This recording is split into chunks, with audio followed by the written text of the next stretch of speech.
বিসমিল্লাহির রহমানির রহিম। আজকের এই ইফতার মাহফিলের অনুষ্ঠানের সম্মানিত সভাপতি, ইফতার মাহফিলে উপস্থিত সম্মানিত সকল রোজাদারগণ, সকল উপস্থিতিবৃন্দ, আসসালামু আলাইকুম। প্রথমে আমি বাংলাদেশ জামাতে ইসলাম এবং তার নেতৃবৃন্দকে আন্তরিকভাবে ধন্যবাদ জানাচ্ছি। আজকে আমাকে, আমার সাথে আমার নেতৃবৃন্দকে এবং আমার সাথে আমার সফর সঙ্গীবৃন্দকে এই ইফতার মাহফিলে দাওয়াত দেওয়ার জন্য।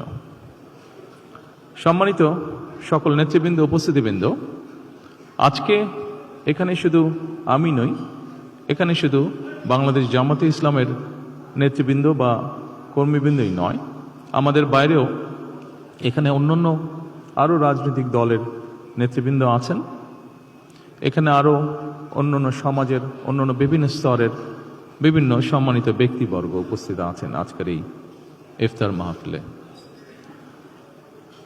আজকে আমরা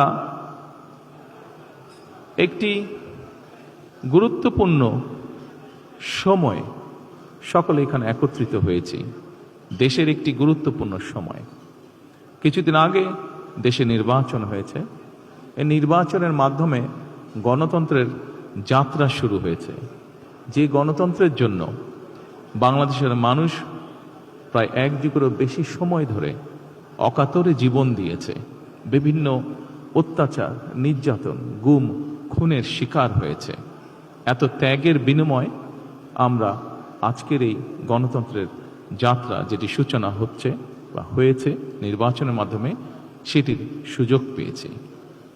এই ত্যাগের মাধ্যমে, এই আত্মত্যাগের মাধ্যমে হাজারো মানুষের অত্যাচার, লক্ষ মানুষের নির্যাতনের মাধ্যমে আমরা আমাদের বাক, ব্যক্তি স্বাধীনতা, গণতান্ত্রিক অধিকার চর্চার সুযোগ আমরা ফিরে পেয়েছি। সেজন্যই প্রথমেই আসুন আমরা আল্লাহর দরবারে শুকরিয়া আদায় করি। সম্মানিত উপস্থিতিবৃন্দ, বাংলাদেশের মানুষ আজকে অনেক প্রত্যাশা নিয়ে, অনেক আকাঙ্ক্ষা নিয়ে, অনেক আশা নিয়ে আমাদের সকলের দিকে তাকিয়ে আছে, বিশেষ করে রাজনৈতিক দলগুলোর দিকে তাকিয়ে আছে। আজকে আমাদের এই ইফতার মাহফিলে আসুন আমরা আল্লাহর নামে শপথ গ্রহণ করি যে আমাদের আগামী দিনের কাজগুলো হবে এই দেশের মানুষের ভাগ্য পরিবর্তনের জন্য।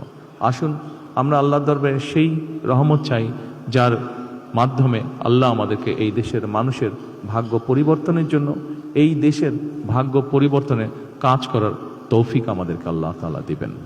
পরিশেষে আমি আবারও বাংলাদেশ জামাতে ইসলাম এবং জামাতে ইসলাম নায়েবে আমির শফিক সাহেব সহ সকল নেতৃবৃন্দকে আন্তরিক ধন্যবাদ জানাচ্ছি আজকে এখানে আমাদেরকে দাওয়াত দেওয়ার জন্য।